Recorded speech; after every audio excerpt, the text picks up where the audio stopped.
أعوذ بالله من الشيطان الرجيم بسم الله الرحمن الرحيم قالوا سبحانك لا علم لنا إلا ما علمتنا إنك أنت العليم الحكيم رب اشرح لي صدري ويسر لي أمري واحلل عقدة من لساني يفقهوا قولي السلام عليكم ورحمة الله وبركاته. Thank you for allowing me to speak here tonight in front of all of these amazing Islamic scholars. I would like to start my session today with a father-son conversation. And not just any conversation. It is recorded in the Quran. Yaqub alayhi salam is having this discourse with his son Yusuf alayhi salam. He starts off by saying, وَكَذَلِكَ يَجْتَبِيكَ رَبُّكَ. Your Lord will choose you for a special task because you have good qualities in you. And then he keeps telling him, وَيُعَلِّمُكَ مِنْ تَأْوِيلِ الْأَحَادِيثِ. Allah will teach you how to interpret all kinds of events, not just dreams. You'll be able to figure out and analyze what people say and what they really mean. وَيُتِمُّ نِعْمَتَهُ عَلَيْكَ. And Allah will complete His favor unto you, meaning you have a great, fantastic future ahead of you. كَمَا أَتَمَّهَا عَلَى أَبَوَيْكَ مِنْ قَبْلُ إِبْرَاهِيمَ وَإِسْحَاقَ. And it's the same kind of perfection that Allah gave your ancestors, Ibrahim alayhi salam and Ishaq alayhi salam, meaning you're part of a proud legacy. Now, dear audience, let me ask you, what happened soon after that? Yes, Yusuf alayhi salam was kidnapped. He did not see his father again. He spent his entire childhood as a servant in a non-Muslim family.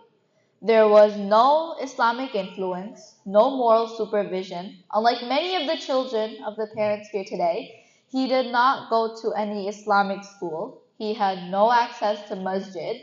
He was falsely accused and ended up in jail where he was surrounded by criminals. So basically, he was in a kufr society for a large portion of his life. And Yusuf alayhi salam clearly did not grow up in some sort of environment that helped to cultivate his good moral character or great personality. Allah forbid, if we the children, if we get derailed today, then what would our parents say?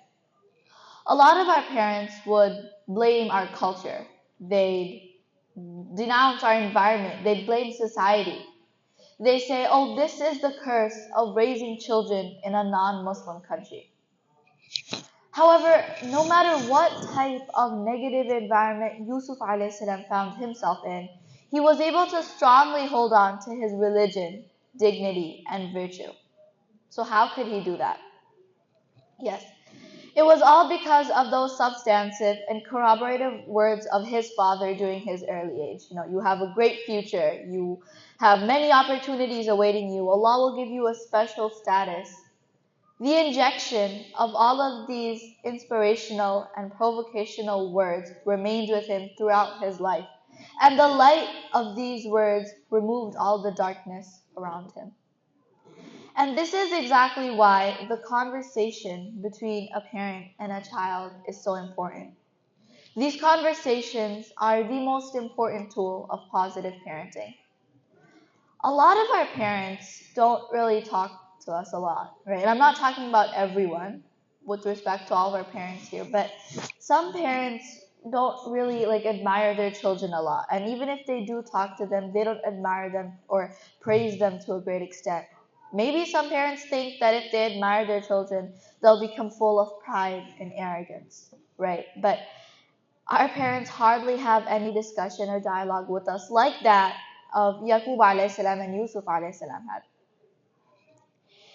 Parents don't consider this significant to provide a positive push or a moral boost to the youngsters. But I think that that's really important to bring out the light inside us, no matter how intense darkness and toxic society surrounds us.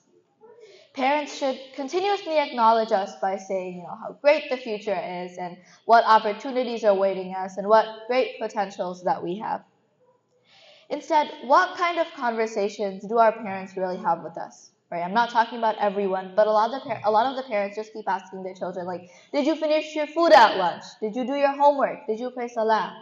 These are our conversations. That's it. There's no real validation, no mental support. Food, salah, homework, and years go by.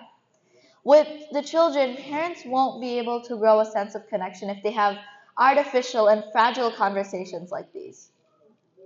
And not only that, but if we walk in when our parents are having conversations among themselves, a lot of the parents would say, go away, we're talking right now. Don't disturb us. Study, play games, whatever, just don't disturb us right now, right? And what's worse is that same parent will blame that child that my child doesn't want to talk to me or he doesn't talk to me too much.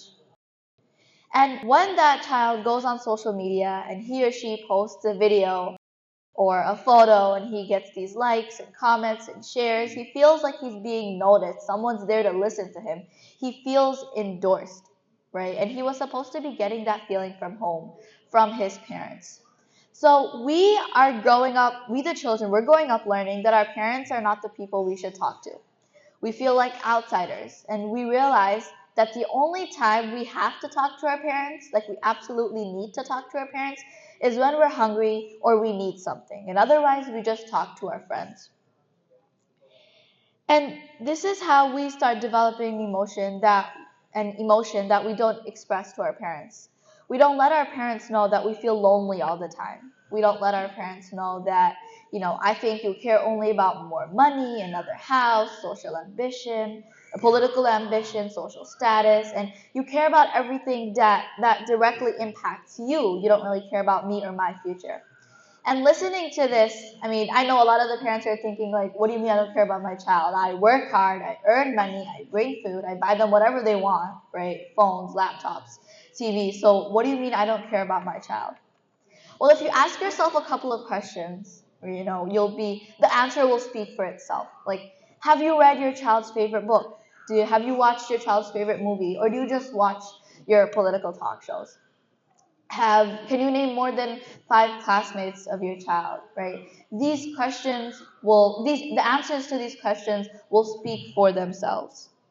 And since we don't like to express ourselves, a lot of the parents will say, my child doesn't think like that. He or she, other kids may have this problem, but my child never thinks like that. Alhamdulillah, my child is a perfect one. But when that same kid is 16 years old and he starts expressing himself a bit, the same parents are in shock. I don't know what happened. My child was such a good person. Now he doesn't tell me where he's going. He, yells back. He runs away. He doesn't tell me where he's going. He comes back late at night. This was not all of a sudden. This was happening one step at a time for 5, 6, 7 years until the point where he or she realized that his parents don't understand him. And even if he tries to explain it, their parents will lose their minds, right? And here is where Allah mentions what happens after that in ayah 59 of Surah Maryam. فَخَلَفَ مِن بَعْدِهِمْ خُلْفٌ. The next generation that came after them was a complete disappointment. So how were they a complete disappointment? أَضَاعُوا الصَّلَاةَ. They wasted their prayer. Allah did not say they did not pray. Allah said they did pray, but they wasted it. So how did they waste their prayer? وَاتَّبَعُوا الشَّهَوَةَ. They did what their desires told them to do. They didn't listen. They followed what they wanted to do, and that's why their prayer was wasted. So the $1 million question is, how will our parents make sure that we don't get driven by our harmful friends at school? How will they make sure that we don't get obsessed with these devices? How will they make sure that we don't waste our time, precious time, making these nonsense TikToks, right? I know some parents are thinking, well, I'm done. I've put my child into a madrasa and they're memorizing the Quran in 2 to 3 years, inshallah, which is, mashallah, is amazing, right? Now this 10 to 12-year-old child, when he or she goes, eventually they'll go to public school. And so when they go to school, they'll be even more exposed to what's going on in social media and at school, and they'll find out what the others are talking about, right? And now their nice tajweed will not be there to guide them. Dear parents, you are the ultimate teacher of your child. It doesn't matter if you do so-called an odd job or not. The biggest sheikh of your child is you. And no one can outsource that job. We are constantly observing your priority in life. We are constantly observing how you act at home. And it will all come out when we are teenagers, the most emotionally turbulent years of our life.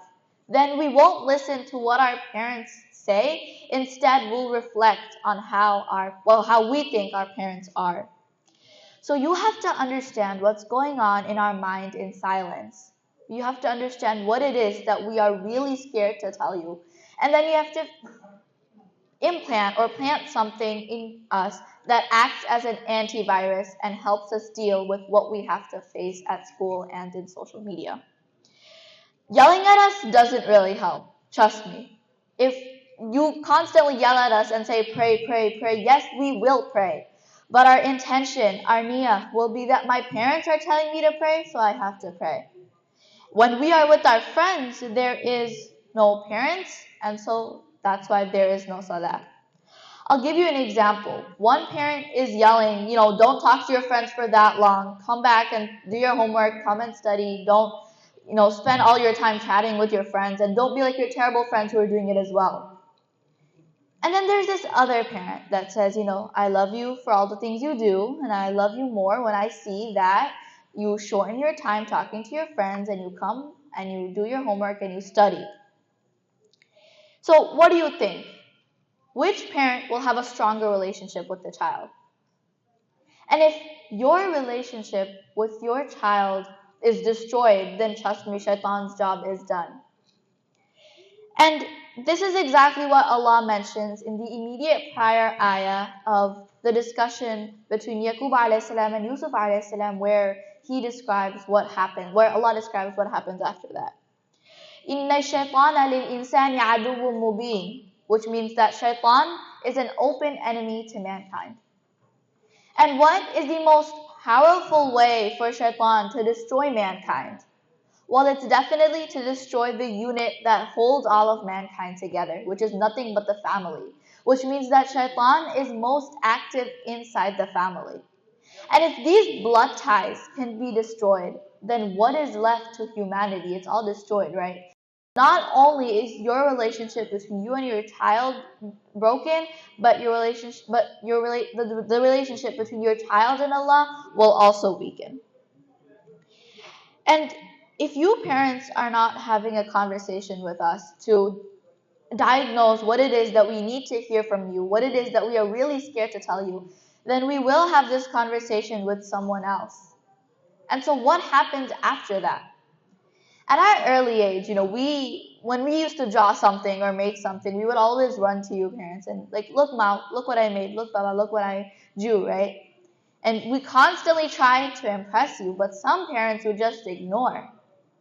And so that same child, when he or she is 10 or 11 or 12, and you ask them, what are you doing? They say nothing. Who are you talking to? Just somebody. What did you make today? Nothing. All of a sudden, we're not trying to impress you anymore. We're busy trying to impress our friends.